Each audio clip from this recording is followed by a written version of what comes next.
Dissociation constant of weak acid and weak base, ठीक है। तो डिसोसिएशन कांस्टेंट का मतलब होता है, इसको इंडिकेट करते हैं के से, ठीक है। किससे इंडिकेट करते हैं हम लोग इसको, के से। लेकिन अगर बात करेंगे वीक एसिड की तो यहां पर हम लोग क्या लगा देंगे, के ए, ठीक है। अगर बात करेंगे डिसोसिएशन कांस्टेंट फॉर बेस तो उसका नाम क्या हो जाएगा, के बी, समझा। के बी मतलब क्या होता है, के बी मतलब क्या होता है, dissociation constant for weak base. और अगर के ए रहा तो क्या नाम पड़ जाएगा इसका, dissociation constant for weak acid, ठीक है। तो कैसे कैलकुलेट करते हैं अब यहाँ पर सीखते हैं, ठीक है। देखो, तो मैं यहाँ पर एक जनरल सा एसिड ले रहा हूं HA, ठीक है। ऐसा कोई एसिड होता नहीं है, ऐसा कोई रियल लाइफ में एसिड नहीं होता है। ये सिर्फ क्या होता है, किसी भी एसिड को, किसी भी वीक एसिड को एक्सप्रेस करने का एक जनरल सा बोल सकते फॉर्मूला होता है, ठीक है। तो देखो, अब ये वीक एसिड है तो इसको डिसोसिएट करो। तुम लोगों ने कल के टाइम में पढ़ा था कि अगर आपका वीक एसिड कभी भी डिसोसिएट होता है तो कंप्लीटली होता है क्या, कभी भी कंप्लीटली होता है क्या, नहीं। क्या होता है, वो पार्शियली होता है। और आपको याद होगा, ये आपको डबल एरो वहां पर देना पड़ता होगा। तो यहां पर क्या मिलेगा, H प्लस एक्वस, और क्या मिलेगा आपको, A माइनस एक्वस, हो गया आपका ये।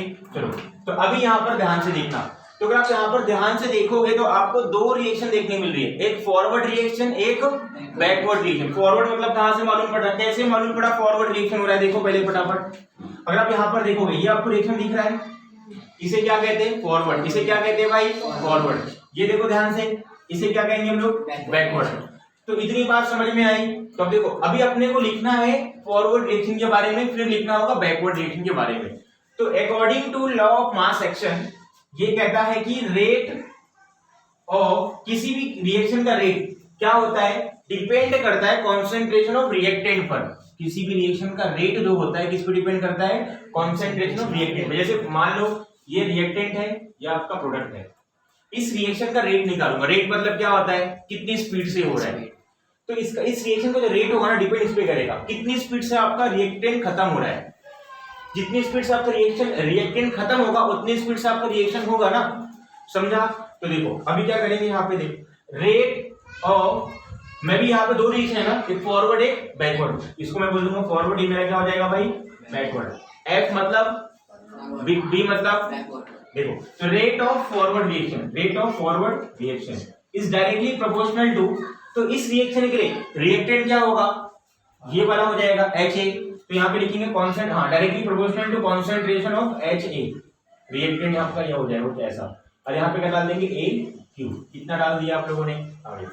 अब इसको फटाफट हटाओ, इसको फटाफट हटाओ, क्या निकल के आएगा अपने को, रेट ऑफ फॉरवर्ड, शॉर्ट में लिखा हूं, इक्वल टू, जब आप उसको हटाओगे तो आपको क्या मिलेगा, कांस्टेंट मिलेगा।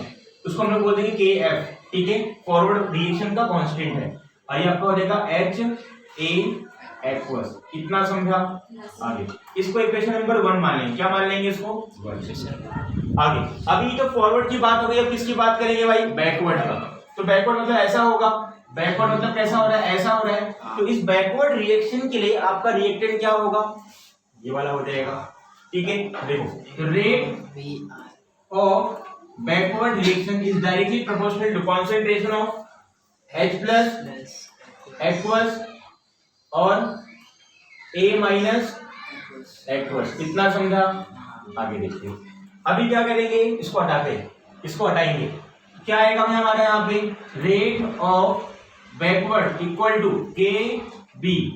यहाँ पे क्या आएगा आपका H प्लस एक्वस और A माइनस एक्वस। कितना हो गया, आगे देखिए। इसको इक्वेशन नंबर क्या मान लेंगे, 2, ठीक है। और आपको सभी को पता होगा कि एट इक्विलिब्रियम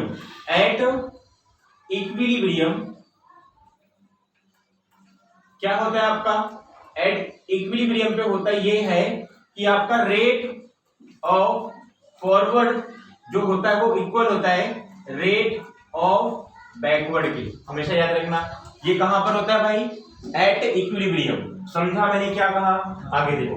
अब इसको इक्वल करो, मतलब ये भी इक्वल हो जाएगा, KF HA aqueous equal to KB H plus aqueous और A माइनस एक्वस, इतना समझा? इक्वल हुआ कि नहीं हुआ? ठीक है, अभी देखो, अभी क्या करेंगे यहाँ पे, ध्यान से देखना। अभी यहाँ पर क्या करना है अपने को, देखो इस वाले को यहाँ पे लेके जाओ, केबी को, ये कांस्टेंट रहा और एक में क्या है, कांस्टेंट है, तो कांस्टेंट को एक साइड लेके जाता हूँ, तो केबी को यहाँ ले जाऊंगा तो क्या होगा, ये मल्टीप्लाई में, यहाँ पर प्लस में हो जाएगा आपका, हाँ बोल रही है, डिवाइड में होगा, KF अपॉन केबी हो जाएगा। अब देखो ये HA को वहां ले जाऊंगा, ये कॉन्सेंट्रेशन टर्म है, ये भी मेरा कॉन्सेंट्रेशन टर्म है, तो जब इसको यहाँ पे लेके जाऊंगा तो ये तो माइनस में हो जाएगा, तब तो डिवाइड होगा, ये भी डिवाइड होगा। ठीक है, चलो क्या हो जाएगा आपका H प्लस एक्वस और A minus aqueous divide bye क्या होगा, HA एक्वस, समझा? आगे देखो, अब KF अपॉन KB की रेशियो हम लोग कहते हैं K, KF अपॉन KB की रेशियो हम लोग क्या कहते हैं, KA, क्या कहते हैं हम लोग, KA।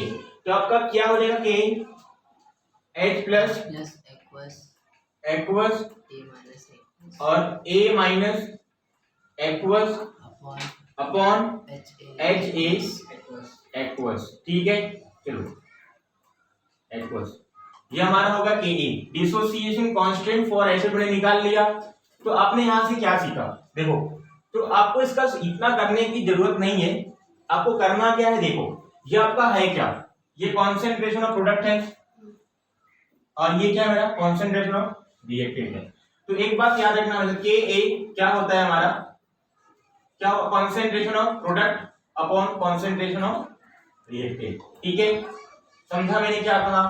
तो ये हमारा KA निकाल दिया मैंने। अब KB कैसे निकालेंगे, KB कैसे निकालेंगे, देखो KB का वही फॉर्मूला हो जाएगा, KB के लिए आप लोग लिखेंगे BOH, ये जनरल एक्सप्रेशन होता है बेस को लिखने का। कैसे, क्यों होता है, देखो क्योंकि इसके पास OH है, इसके पास क्या है भाई, OH है, इसको, ये वीक है, ये आपका क्या है, वीक बेस है, डिसोसिएट होगा तो क्या डबल एरो देंगे कि नहीं देंगे, क्या बनेगा आपका B प्लस एक्वस और यहाँ पे OH माइनस एक्वस, समझ में आया? आगे तो अभी देखो यहाँ पे किया क्या मैंने, अगर मैं इतना सॉल्व करने से अच्छा मैं आगे क्या लिख देता हूँ, KB इक्वल टू, मैंने किया क्या, देखो इस वाले टर्म को ऊपर लिखा और ये टर्म को नीचे लिखा, तो यहाँ पर भी वही कर देता हूँ, B plus aqueous OH minus aqueous upon BOH का कॉन्सेंट्रेशन एक्वस, समझा, मालूम पड़ा? तो ये मेरा KB मतलब क्या होता है, मैंने स्टार्टिंग में बताया था, KB मतलब क्या होता है, बोलो फटाफट, डिसोसिएशन कांस्टेंट फॉर बेस, और K मतलब डिसोसिएशन कांस्टेंट फॉर एसिड। तो हमने यहाँ पे दोनों को ही कवर कर लिया, ठीक है, नोट कर लो इसको फटाफट। तो अभी सेकंड टॉपिक हमारा क्या है, ऑस्टवाल्ड डाइल्यूशन लॉ, ठीक है। ऑस्टवाल्ड डाइल्यूशन लॉ, ऑस्टवाल्ड एक साइंटिस्ट है, इन्होंने डाइल्यूशन पर एक लॉ बनाया, ठीक है। डाइल्यूशन का मतलब क्या होता है, डाइल्यूशन का मतलब ये होता है कि आपको क्या करना होता है, किसी भी वीक एसिड में पानी को ऐड करना पड़ेगा, ठीक है। क्या करना पड़ेगा, मैंने कहा किसी भी वीक एसिड में आपको पानी को ऐड करना पड़ेगा, और तब तक पानी को ऐड करना पड़ेगा जब तक कि कॉन्सेंट्रेशन क्या ना हो जाए, रिमेन्स कांस्टेंट ना हो जाए। जैसे एग्जांपल, मान लो मेरे पास एक बीकर है, इसमें मेरा क्या है, वीक एसिड है, क्या है ये मेरे पास भाई, वीक एसिड है, ठीक है। चलो अब इसमें आपने क्या ऐड किया भाई, वाटर, क्या ऐड किया इसमें आपने, वाटर। और आपको वाटर, अब शुरुआत में इसका कॉन्सेंट्रेशन मान लो कितना है भाई, 5 है, एक मान के चलो 5 है। आपने पानी को ऐड किया, तो पानी को ऐड करने से क्या होता है, हमेशा कॉन्सेंट्रेशन कम होता है। पानी को ऐड करने से हमेशा क्या होता है भाई, कॉन्सेंट्रेशन कम होता है, ठीक है। चलो तो पानी को ऐड करो, कॉन्सेंट्रेशन कम होगा। देखो मान लो पानी ऐड किया 4 हो गया, और पानी ऐड किया 3 हो गया, और पानी ऐड किया 2 हो गया, और पानी ऐड किया, कुछ फर्क ही नहीं पड़ रहा है, और पानी ऐड किया, कुछ फर्क ही नहीं पड़ रहा, और पानी ऐड किया, कुछ फर्क ही नहीं पड़ रहा है। मतलब जहां पर आपने क्या किया, पानी को ऐड करना चालू किया, और एक टाइम के बाद आपका कॉन्सेंट्रेशन क्या हो गया भाई, वो चेंज होना ही बंद हो गया। तो उस डाइल्यूशन को हम लोग कहते हैं इनफाइनाइट डाइल्यूशन। इसको हम लोग क्या कहते हैं भाई, इनफाइनाइट डाइल्यूशन, समझ में आप लोगों को आया। और दूसरी बात ये होती है, और इसका एक और नाम है जीरो कॉन्सेंट्रेशन। जीरो कॉन्सेंट्रेशन का तो ये नहीं होता कि कॉन्सेंट्रेशन जीरो हो जाए, मतलब कॉन्सेंट्रेशन चेंज होना बंद हो जाए, उसको लोग क्या कहते हैं, जीरो कॉन्सेंट्रेशन। और कभी भी एक बात याद रखना, इनफाइनाइट डाइल्यूशन पर या फिर जीरो कॉन्सेंट्रेशन पर होता क्या है आपको पता है, होता ये है कि आपका मैक्सिमम आयंस फॉर्म होने की संभावना होती है। मतलब अगर आप वीक एसिड में पानी को ऐड करते जाओगे ना, तो उसका डिसोसिएशन क्या होगा, आपका कंटिन्यूअसली बढ़ते जाएगा। ठीक है, समझा, पूरा तो नहीं होगा लेकिन बढ़ेगा। पानी अगर नहीं ऐड किए तो डिसोसिएशन कुछ ना कुछ तो हुआ रहेगा, लेकिन पानी को ऐड करना चालू करोगे तो डिसोसिएशन बढ़ेगा। पूरा तो नहीं होगा कभी डिसोसिएशन, लेकिन कुछ तो होगा, समझा। तो अभी वही निकालना है, क्या निकालना है कि कितना डिसोसिएशन होगा। मतलब आप इनफाइनाइट डाइल्यूशन कर दो, आपका डिसोसिएशन वीक एसिड का कितना होगा वही पता करने के लिए हमें कौन आया भाई, ओस्टवर्ड भाई साहब आए। कौन आया भाई, ओस्टवर्ड भाई आए। समझा मैंने क्या कहा, इनफाइनाइट डाइल्यूशन करने पर कोई भी आपका वीक एसिड कितना डाइल्यूट होता है, मतलब कितना डिसोसिएट होता है, वो पता करने के लिए कौन आया भाई, ओस्टवर्ड आया। और उसने अपना नाम क्या दिया, ओस्टवर्ड डाइल्यूशन लॉ। समझा। चलो अब इसको मिटाता हूं, अब मैं आपको बताता हूं कैसे करना होता है। तो सबसे पहले सर्वप्रथम मैं यहाँ पर एक ले लेता हूं एसिड HA। इसके बाद आपको बेस का करना होगा, ठीक है। तो अब ये वीक एसिड है भाई, ये क्या है भाई हमारे पास, वीक एसिड। अब वीक एसिड डबल एरो देना तो बनता है, यहाँ पे दिया H एक्वस, यहाँ पे H प्लस क्या लिखोगे आप, एक्वस प्लस A माइनस क्या लिखोगे आप, यहाँ पे एक्वस लिख दिया आप लोगों ने। चलो अब यहाँ पर देखते हैं। अभी यहाँ पर ध्यान देना, यहाँ पे लिखने का इनिशियल मतलब शुरुआत में क्या होगा, इसका कॉन्सेंट्रेशन C मान लो, क्योंकि अपने को नहीं मालूम तो C मान के चलो। अगर आपको मालूम है तो उसका नंबर लिख देना, तो अपने को मालूम है क्या, नहीं, मैं C मान के चलता हूँ। C मतलब क्या होता है, कॉन्सेंट्रेशन वाला C नहीं, ठीक है, ये जीरो। शुरुआत में ये जीरो ही रहेगा, क्योंकि ये बना रहेगा क्या, प्रोडक्ट बना रहेगा क्या, नहीं। अब ये देखो क्या होगा, एट इक्विलिब्रियम, यहाँ क्या लिखने का भाई, एट इक्विलिब्रियम। इस पे क्या होगा आपका, एट इक्विलिब्रियम पे होता ये है आपका कि C तो टोटल था, शुरुआत का कॉन्सेंट्रेशन C था। अब पानी को ऐड करने के बाद कुछ तो डिसोसिएशन होगा, तो मान लो आपका C अल्फा डिसोसिएट हो गया। क्या हो गया आपका, C अल्फा डिसोसिएट हो गया। समझा, C अल्फा का मतलब समझा क्या होता है, इतना, तो ये C मतलब टोटल, C मतलब क्या आपका टोटल कॉन्सेंट्रेशन, और C अल्फा मतलब इतना, इतने से इतना डिसोसिएट हो गया, इतना क्या हो गया भाई, डिसोसिएट हो गया है। आप समझो, देखो इतना डिसोसिएट हो गया है तो कितना बनेगा, अभी भी खत्म होगा तो ये बनेगा भी ना। तो जैसे कि मान लो मेरे पास 10 रुपए हैं, मैंने आपको 5 रुपए दिए, तो मेरा कितने से खत्म होगा, 5। आपका कितने से बढ़ेगा पैसा, तो ये C अल्फा से बढ़ेगा, ये भी कितने से बढ़ेगा, C अल्फा से। समझा इतनी बात। आगे अभी मैं यहाँ पर निकालने वाला क्या हूँ, KA। अभी मैं क्या निकालने वाला यहाँ पे, KA मतलब क्या होता है आपको पता है ना, KA मतलब क्या होता है, बोलो फटाफट भाई, dissociation constant for weak acid. A है ना एसिड, इक्वल टू, कैसे लिखते थे आपको मालूम है, कैसे इसका फॉर्मूला क्या था, याद करो फटाफट भाई, याद करो भाई फटाफट, क्या होगा KA का फॉर्मूला भाई, अरे तभी तो मैंने लिखाया था ना, हाँ सर, H प्लस का कॉन्सेंट्रेशन, हाँ, अपॉन प्लस, रुको अपॉन मत करो, A माइनस का A minus aqueous upon HA aqueous, समझा। हाँ, आगे अभी देखो, अभी हमें ये जो K निकालते हैं, कब निकालते हैं, इक्विलिब्रियम पे। कब निकालते हैं, इक्विलिब्रियम पर कैलकुलेट करते हैं K को, समझा, हमेशा याद रखना। तो चलो, तो H प्लस का कॉन्सेंट्रेशन कितना है इक्विलिब्रियम पे, जल्दी बोलो फटाफट, मतलब H प्लस कितना है आपका, कितना बना हुआ है इक्विलिब्रियम पे, इक्विलिब्रियम पे कितना बना है आपका, C अल्फा, ठीक है। तो ये आपका हो जाएगा K इक्वल टू क्या हो जाएगा आपका, C अल्फा। आगे ए माइनस कितना बना है इक्विलिब्रियम पे सी अल्फा बना है। आगे आपका एच ए कितना बचा हुआ है 2c C minus c alpha. C alpha हो गया इतना हाँ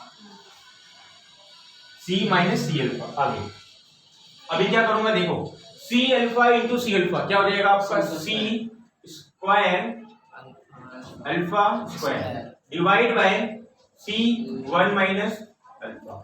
समझ में आया? आगे क्या होगा यही होगा ना भाई यही होगा ना।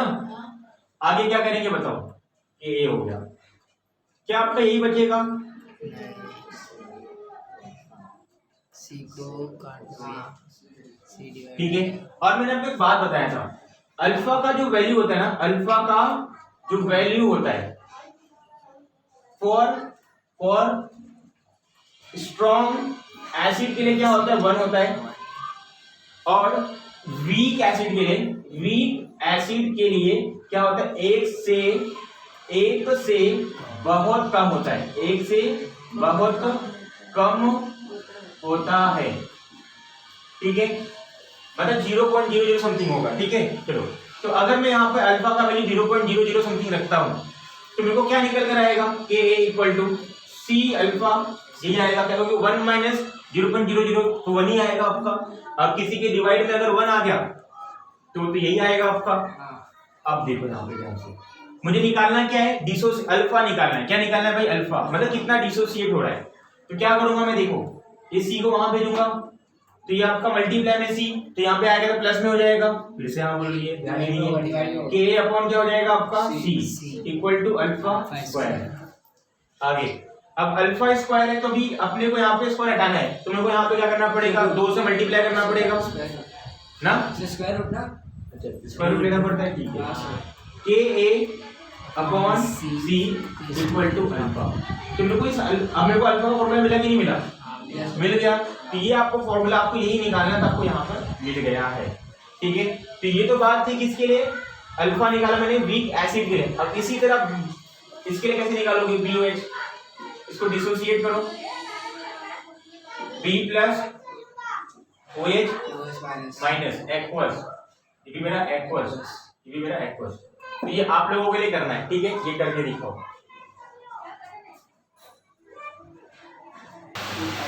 देखो तो यहाँ पे 3 न्यूमेरिकल है यहाँ पर हमारे पास 3 न्यूमेरिकल है क्या क्या है देखो यहाँ पे ध्यान से। तो यहाँ पे कैसे सॉल्व करेंगे यहाँ पे ध्यान से आप देखना क्या है क्वेश्चन को मैं यहाँ पे रीड करता हूँ। वीक एसिड मोनोबेसिक एसिड ठीक है एक मिनट वीक मोनोबेसिक एसिड है एसिड बीच में नहीं है। तो weak monobasic acid is 0.05% dissociated मतलब आपको यहाँ पर जो दिया है ना ये क्या दिया अल्फा परसेंटेज दिया है कितना दिया 0.05 ठीक है। आगे देखो हाँ ये आगे यहाँ तो अलग क्वेश्चन है आपका इन 0.0 मोलर सॉल्यूशन मतलब ये आपको कॉन्सेंट्रेशन दिया m कहीं कहीं पर भी लिखा ना तो समझ जाएगा कॉन्सेंट्रेशन दिया। कॉन्सेंट्रेशन को लोग किससे दिखाते हैं C से कितना दिया 0.02। आगे कैलकुलेट डिसोसिएशन कांस्टेंट मतलब बोलो क्या पूछा है डिसोसिएशन कांस्टेंट K पूछा है। अब K पूछा तो एसिड है ना Ka पूछा है Ka अपने को पूछा है ठीक है समझा। तो फॉर्मूला हमारे पास क्या है देखो हमारे पास फॉर्मूला जल्दी बोलो फटाफट भाई क्या होता है Ka equals to alpha square C ये होता है ना। अभी देखो ये तो आपका अल्फा है लेकिन आपको दिया क्या यहाँ पे अल्फा परसेंटेज दिया है। तो एक आपके पास फॉर्मूला था अल्फा इक्वल टू क्या होता है आपका अल्फा परसेंटेज इक्वल टू क्या होता है अल्फा इंटू 100 अल्फा इंटू 100। तो मुझे अल्फा निकालना है यहाँ के लिए मुझे क्या निकालना है अल्फा। तो मैं क्या करूँगा अल्फा परसेंटेज दिया 0.05 इसको यहाँ पे लेके आऊंगा ये 100 यहाँ पर है मल्टीप्लाई में तो यहाँ पर आएगा तो प्लस में हो जाएगा राइट डिवाइड। तो अभी क्या होगा देखना ये अभी कैसा होगा देखो ये आपका हो जाएगा 5 इंटू 10 रेज टू माइनस 2 इसको लिख सकता हूँ क्या मैं ये आपका 100 है मतलब 10 रेज टू 2 तो ऊपर जाएगा तो माइनस हो जाएगा तो क्या हो जाएगा आपका answer 5 into 10 raise to minus 4 जब तो आ गया अल्फा। अब इसी अल्फा को उठाने में क्या रखूंगा यहाँ पे चलो अब यहाँ रखते हैं के ए इक्वल टू क्या हो जाएगा आपका 5 इंटू 10 रेज टू -4 इंटू सी कितना है आपका 0.02 इस 0.02 को अंदर से होगा 2 इंटू 10 रेज टू -2 और ये -4 या -2 कितना हो जाएगा -6 कितना हो जाएगा आपका -6 ठीक है। आगे 5 इंटू 2 कितना 10 हो जाएगा ना 10। अब यहाँ का देखो ये क्या होगा के आया और ये देखो इसको मैं इस फॉर्म में लिख सकता हूँ के ए, ये भी आपका करेक्ट है। आप इसको चाहो तो ऐसा 1 इंटू 10 रेज टू -5 भी लिख सकते हो या फिर आप इसको ऐसे भी लिख दो 10 रेज टू -5। तो ये अपने को क्या आ गया के ए आ गया। देखा कैसे निकाला मैंने यहाँ पे आगे देखो। अब इसको dissociation constant of NH4OH is 1.8 into 10 raise to -5 मतलब क्या दिया है आपको जल्दी जल्दी बोलो। डिसोसिएशन कांस्टेंट के ए नहीं दिया बेटा के बी दिया है क्योंकि NH4OH मतलब बेस है ना। तो ये अपने को क्या दिया के बी कितना दिया है 1.8 इंटू 10 रेज टू -5 हो गया इतना। Calculate it degree of dissociation मतलब अल्फा पूछ रहा है। और आपको क्या दिया 0.01 मोलर मतलब क्या होता है मैंने कहा था क्या होता है 0.01 मोलर मतलब क्या होता है ये किसका वैल्यू दिया अपने को सी का। इतनी बार बताने के बाद भी अगर तकलीफ है तो भाई तो क्या बोलूं मैं। ठीक है आगे अपने को अल्फा पूछ रहा है ना फॉर्मूला हमारे पास क्या होता है अल्फा का K A upon C root equal to alpha. आगे क्या है हमारे पास सर के बी रहेगा ना क्योंकि बेस के बी तो ये के बी कितना दिया 1.8 into 10 raise to -5 into 1 into 10 raise to -2। इस वाले को मैं 1 इंटू 10 रेज टू -2 लिख सकता हूँ। ठीक है आगे इक्वल टू अल्फा ये आपका कहाँ रहेगा रूट में होगा ना।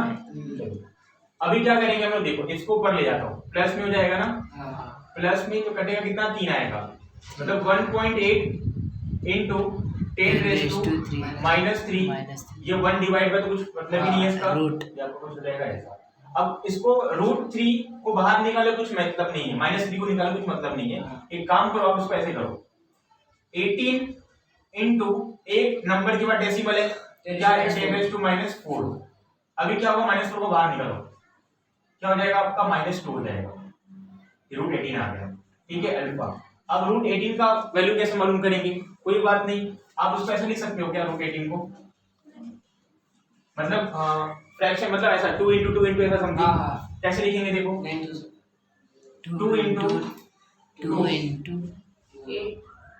इंटू कितना हो जाएगा 3 के फॉर्म में लिखो कैसे तो 3 के फॉर्म में आ जाएगा 3 आएगा 3 6 3 इंटू 3 सही है क्या मैडम वो 12 होगा। सब 12 आ जाएगा।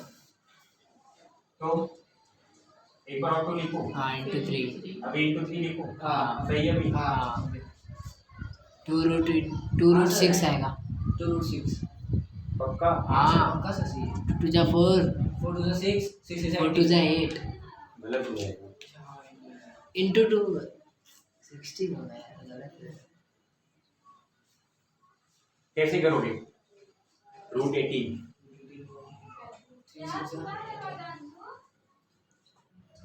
3 इंटू 2 करिया हाँ 6 इंटू 3 इंटू 3 ना हाँ अभी क्या होगा 3 रूट 2 3 √2 हो गया आपका।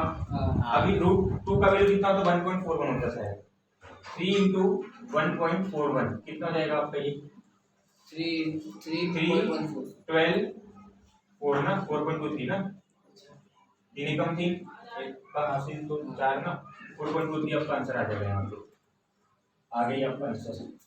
अब इसकी बात करते हैं कैलकुलेशन यहाँ पे 10 बरस टू कहाँ गया हाँ इंटू 10 रेज़ टू -2 आ गया आपका आंसर। अब बात करते हैं इसका वीक देखो क्या क्या दिया है weak monobasic acid is 12% in 0 point मतलब डिसोसिएटेड बोल रहा है मतलब आपको मालूम क्या दिया अल्फा परसेंटेज दिया है राइट क्योंकि परसेंटेज है तो 12 दिया है। और ये क्या दिया है कांस्टेंट कांस्टेंट नहीं कंसंट्रेशन सी दिया है 0.05 और what is percentage of dissociation in 0.15 मतलब एसिड आपका सेम ही है नहीं मतलब आपको अल्फा ही पूछ रहा है परसेंटेज परसेंट डिसोसिएशन मतलब अल्फा ही पूछ रहा है तो इसको 1 मान लो, इसको क्या मान लोगे आप 2।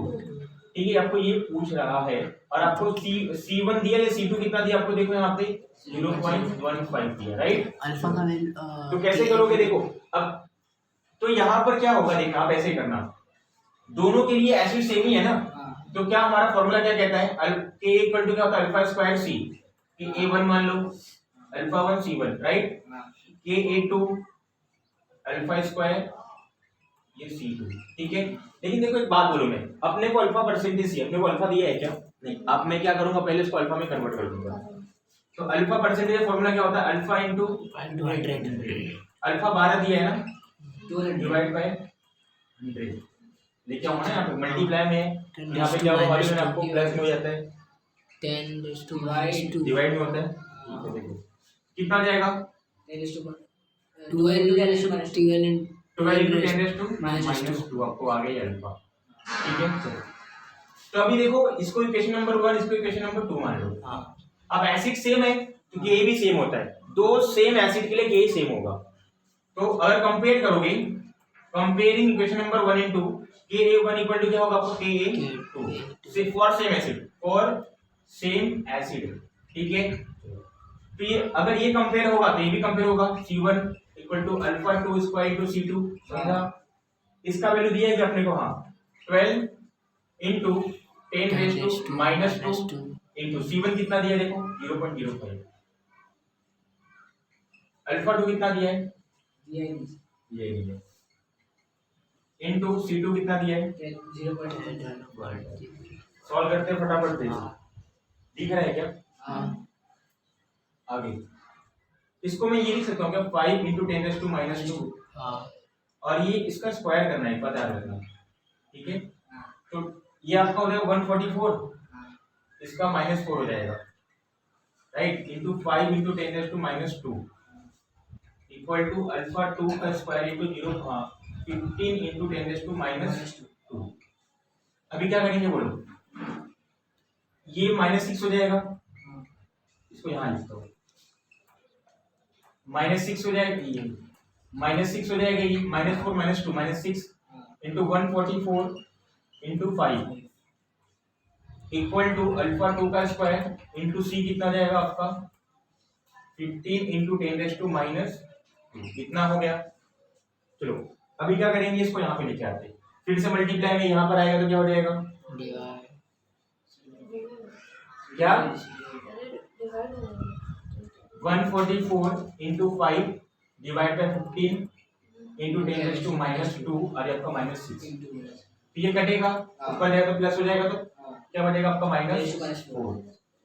15 से ये काटो फटाफट, 1 3, अब तो 3 से काटो फटाफट, 3 144, 3 एकम मतलब 3 की पार्ट में कितनी बार 4 बार में जाएगा ना, राइट 2 4। अभी कटेगा क्या,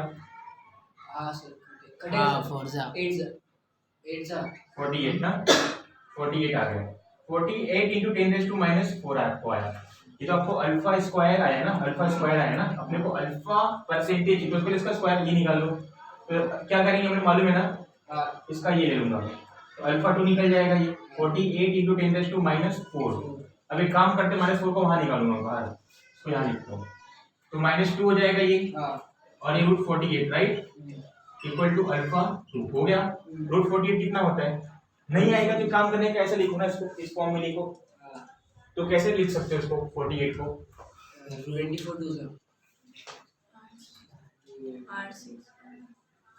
8 3 होता है 2 इंटू 2 इंटू 2 इंटू 3 इंटू 3 हो गया, तो √6, तो ये क्या हो जाएगा 2√6। एक काम करता हूँ 6 को लिख सकते हो ना, 3 इंटू 2 उसे बाहर सकना है, चलो वही आएगा 2√6 है ना, अल्फा 2, लेकिन इसको सॉल्व भी करना पड़ेगा आपको अभी, तो क्यों आंसर आपको फ्रैक्शन में आएगा, मतलब ऐसे भी नहीं छोड़ना, आपको आगे भी सॉल्व करना है, तो आप सॉल्व कर लेना, जैसे आप सॉल्व कर लेना, बाद में आपको अल्फा 2 निकालना, आपको क्या निकालना है, अल्फा परसेंटेज निकालना है, तो आप मल्टीप्लाई कर दोगे इससे 100 से, तो आपको क्या मिल जाएगा, जो भी आपका आंसर रहेगा ये इंटू कितना करोगे 100 सर 6 आएगा ना, 2 इंटू 2 इंटू 2 इंटू 6, अच्छा 10 टू -4, हाँ वो तो सही है, एक 10 टू -2 ठीक है, ये सही है ना, नहीं नहीं सर, 24। 24 नहीं, 48 है। अरे ये सही है। हाँ आप सही है। तो देखो पूरा पूरा 4√3। 4√3 ना, हाँ। और 4√3 मालूम कितना था, ये मेरे को पता है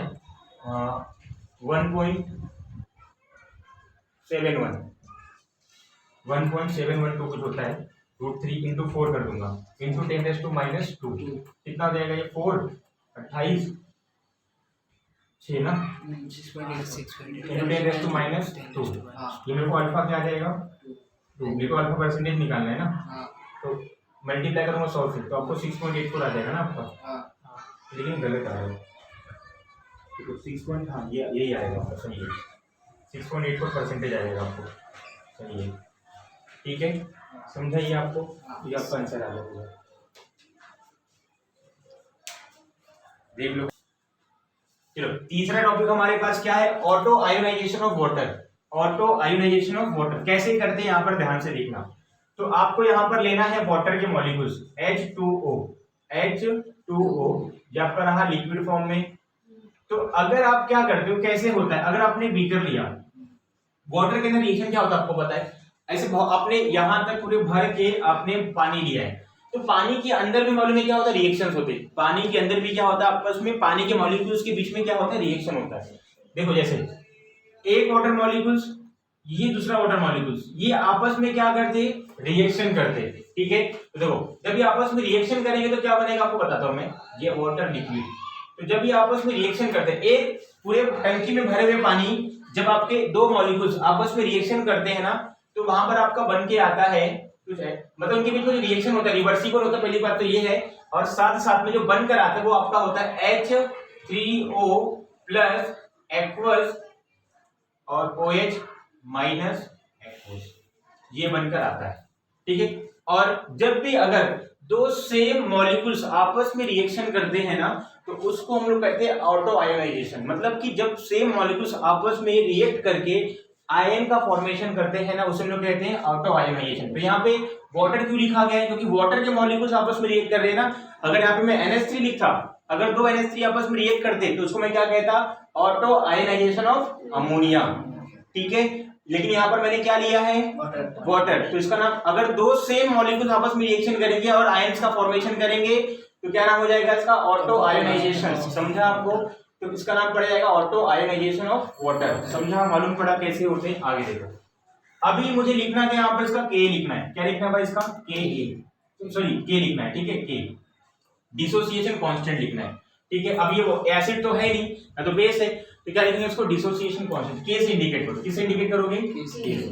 K मतलब समझा, डिसोसिएशन कांस्टेंट। आगे कैसे लिखते हैं आपको याद है, एक लिंक ऐसा एरो मतलब लाइन देने का, ऊपर क्या होता है, फटाफट ऊपर क्या होता है, ऊपर क्या होगा, ये वाला पार्ट, नीचे क्या होगा आपका, ये वाला पार्ट, ठीक है। चलो आगे, तो यहाँ पे करेंगे concentration of H3O plus aqueous और concentration of OH minus aqueous, इतना कर दिया, डिवाइड बाय H2O लिक्विड और H2O लिक्विड। तो आपको एक बात यहाँ पर क्या ध्यान रखनी है, आपको ये बात ध्यान रखनी है, क्या याद रखना है आपको, याद रखना है, क्या रखना याद, आपको एक बात याद रखना, concentration of liquid, concentration of solid, ये ऑलवेज मतलब क्या होता है भाई, हमेशा क्या अज्यूम किया जाता है, कांस्टेंट। क्या अज्यूम किया जाता है, कांस्टेंट, ठीक है। क्या अज्यूम करेंगे, कांस्टेंट, ठीक है। चलो, तो अभी K इक्वल टू, ये लिक्विड फॉर्म में है क्या, एक्वस है, ये लिक्विड फॉर्म में है क्या, हाँ। तो दोनों को मैं देखो, इसको मैं ऐसा लिख सकता हूँ क्या, देखो H3O plus OH minus divide by H2O liquid की पावर में 2, हो गया इतना, ठीक है। सॉरी, ये एक्वस, ये भी आपका एक्वस, इतना कर दिया, आगे बढ़ते। अभी क्या करेंगे, देखो अभी मैंने क्या कहा, लिक्विड का कॉन्सेंट्रेशन क्या होता है भाई, कांस्टेंट, यहाँ पर लिखा है ना मैंने, याद रखना है, क्या लिक्विड और किसका, सॉलिड का कॉन्सेंट्रेशन क्या होता है, कांस्टेंट। तो मैं यहाँ पर मान ले रहा हूं, क्या माना मैंने, माना क्या मैंने H2O का कॉन्सेंट्रेशन जो है लिक्विड फॉर्म में वो मैं मान लेता K डैश मान लेता हूं। क्या मान लिया K डैश, क्योंकि ये अगर K मानूंगा तो ये K के सेम हो जाएगा ना, तो अपने को मालूम पड़ेगा नहीं कौन सा क्या कांस्टेंट है, तो मैंने K डैश मान लिया। ठीक है चलो, तो क्या होगा देखो K equal to H3O plus aqueous OH minus aqueous divide by K dash. ठीक है, अब ये वाला कांस्टेंट इधर लेके आओ, अभी डिवाइड में तो इस साइड होगा तो क्या हो जाएगा मल्टीप्लाई हो जाएगा।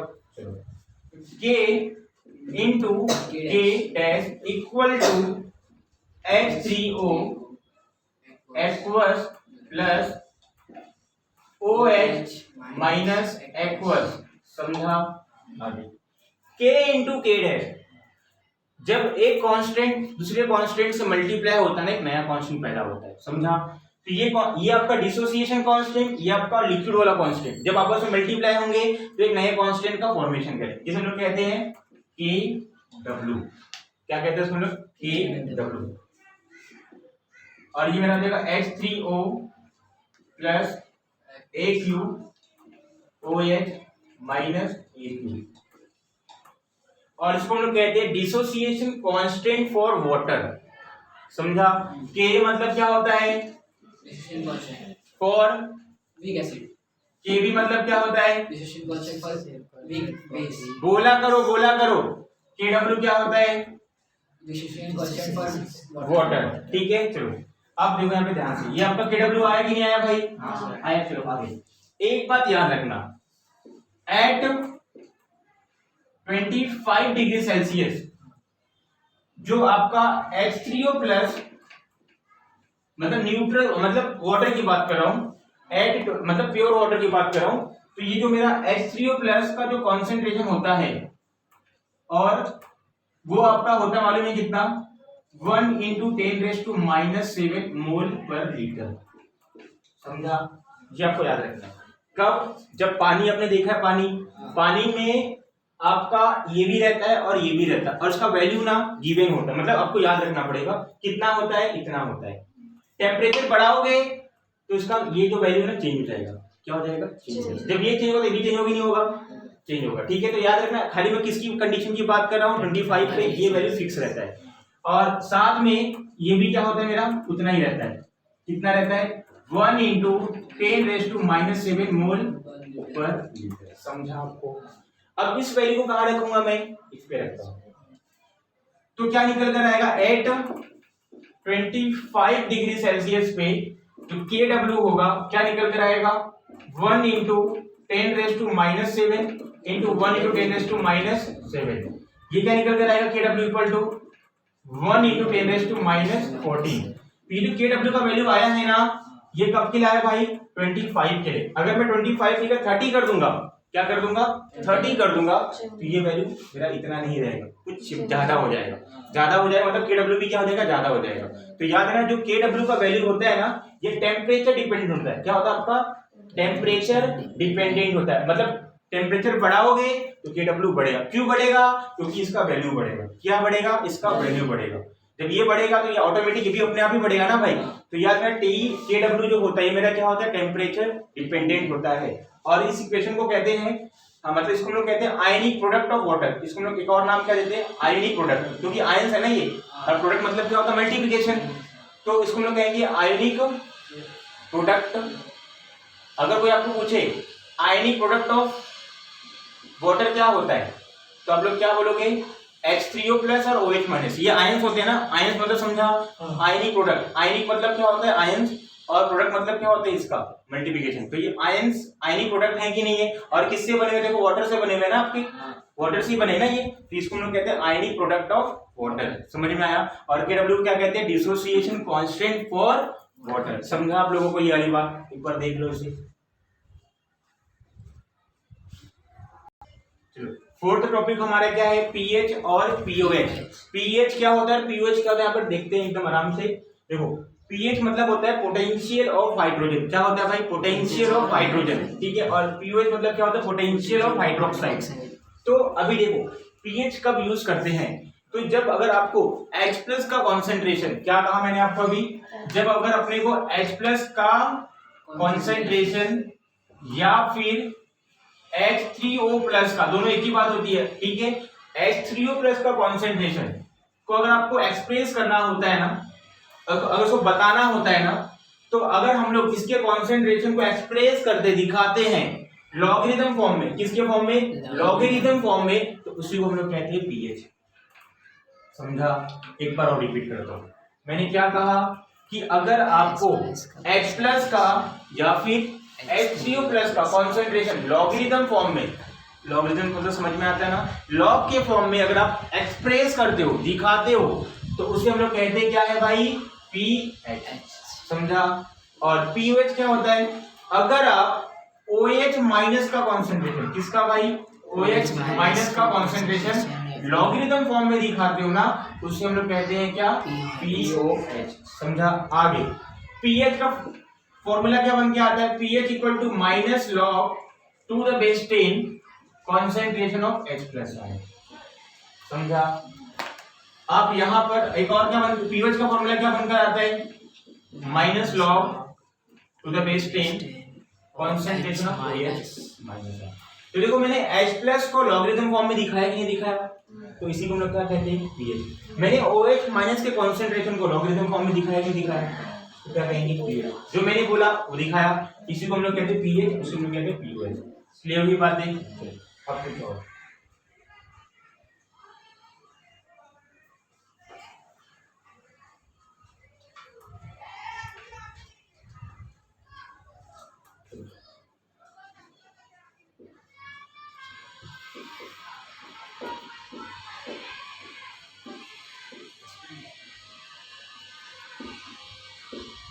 Relation between pH and pOH, क्या बोला यहाँ पर, क्या है, relation between pH and pOH, मतलब पीएच और पीओएच में क्या रिश्ता आता है वो हम लोग यहाँ पर देखेंगे। तो देखो फटाफट, अभी हम लोग ने जस्ट देखा KW का जो होता है वैल्यू क्या होता है, जल्दी बताओ फटाफट, concentration of H3O plus aqueous, और क्या होता है OH माइनस एक्वस। इतना आपको याद था? आगे हम लोग ने देखा था एट 25 डिग्री सेल्सियस पे KW कितना होता है भाई, 1 इंटू 10 रेज़ टू माइनस 40। ये इसकी नहीं बात कर रहा, पूरे की बात KW का, ठीक है। चलो तो अभी मैं क्या कर रहा हूँ, इस वाले को यहाँ पर रखता हूँ, ठीक है। चलो रखेंगे तो क्या मिलेगा, देखो 1 into 10 raise to minus 14 equal to concentration of H3O plus aqueous concentration of OH minus aqueous. हो गया आपका। आगे अभी क्या करना है, taking logarithm both the side, तो क्या होगा, log to the base 10 1 into 10 raise to minus 14 हो गया, equal to log to the base 10 concentration of H3O plus aqueous concentration of OH minus aqueous हो गया, aqueous सॉरी एक्वस लिखा है। आगे लॉग, ये आपको इसको देखकर आपको याद नहीं आ रही क्या इसकी, लॉग m इंटू n की,